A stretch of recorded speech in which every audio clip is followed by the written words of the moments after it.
Hello hi viewers, it's me V J Vishnu. പലനാൾ കള്ളൻ ഒരു നാൾ പിടിയിൽ, ഇത് നമുക്ക് കേട്ടിട്ടുള്ള പഴഞ്ചൊല്ലി തന്നെയാണ്. അതുപോലെ എൻ്റെ ജീവിതത്തിൽ ഇന്നലെ ഒരു അനുഭവം ഉണ്ടായി. ഞാൻ ഇന്നലെ സിനിമ കാണാനായിട്ട് പോയി. സിനിമ കാണാനായിട്ട് പോകുന്നതിന് മുമ്പ് വിശന്നുകൊണ്ട് തട്ടുകടയിൽ കയറി ഭക്ഷണം കഴിച്ചു. തട്ടുകടയിൽ കയറി ഭക്ഷണം കഴിച്ചിട്ട് തിരികെ വരുമ്പോൾ എൻ്റെ ഹെൽമെറ്റ് മിസ്സിംഗ് ആയി. മൂന്നാമത്തെ പ്രാവശ്യമാണ് എൻ്റെ ഹെൽമെറ്റ് ഇങ്ങനെ മിസ്സിംഗ് ആവുന്നത്. കക്കുന്ന ആൾക്ക് ഭയങ്കര ഈസി ആയിരിക്കും, അതിനുശേഷമുള്ള ഒരു സ്ട്രഗിൾ ഉണ്ടല്ലോ, എത്ര അധികം സ്ട്രഗിൾ ആണെന്ന്. അതിനുശേഷം ഞാൻ പോകുന്ന വഴിയിൽ പോലീസ് എന്നെ പൊക്കി. ഹെൽമെറ്റ് ഇല്ലാത്തതിൻ്റെ പേരിൽ എന്നോട് ഫൈൻ അടയ്ക്കാൻ പറഞ്ഞു. നിങ്ങൾക്ക് എല്ലാവർക്കും അറിയാം, ക്യാമറ വന്നതിന് ശേഷം ഹെൽമെറ്റ് അത്രയും നെസസറി ആണ്. ഞാൻ ഫൈൻ അടച്ചിട്ട് അപ്പോൾ കുറ്റം ആരുടെ പേരില്ല? ഓക്കെ, ദയവ് ചെയ്ത് ഇതുപോലത്തെ അനുഭവങ്ങൾ നിങ്ങൾക്കും ഉണ്ടാവും. അപ്പോൾ കക്കുന്നവന് സുഖമായിരിക്കും, പക്ഷേ എന്നെങ്കിലും ഒരു നാൾ അവൻ പിടിയിലാവും.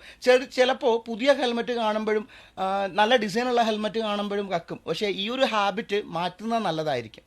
എൻ്റെ ഒരു ഫ്രണ്ടിന് ഇതുപോലെ തന്നെ ഹെൽമെറ്റ് മോഷണ അനുഭവം ഉണ്ടായിരുന്നു. പക്ഷെ അവൻ എന്താ ചെയ്യാന്ന് പറഞ്ഞാൽ, അവൻ്റെ കയ്യിൽ നിന്ന് പോയി കഴിഞ്ഞാൽ അവൻ മറ്റൊരാളുടെ ഹെൽമെറ്റ് പോയി എടുക്കും. കാരണം എപ്പോഴും കാശ് ചിലപ്പം നമുക്ക് എല്ലാവർക്കും കയ്യിൽ ഉണ്ടാവണമെന്നില്ല.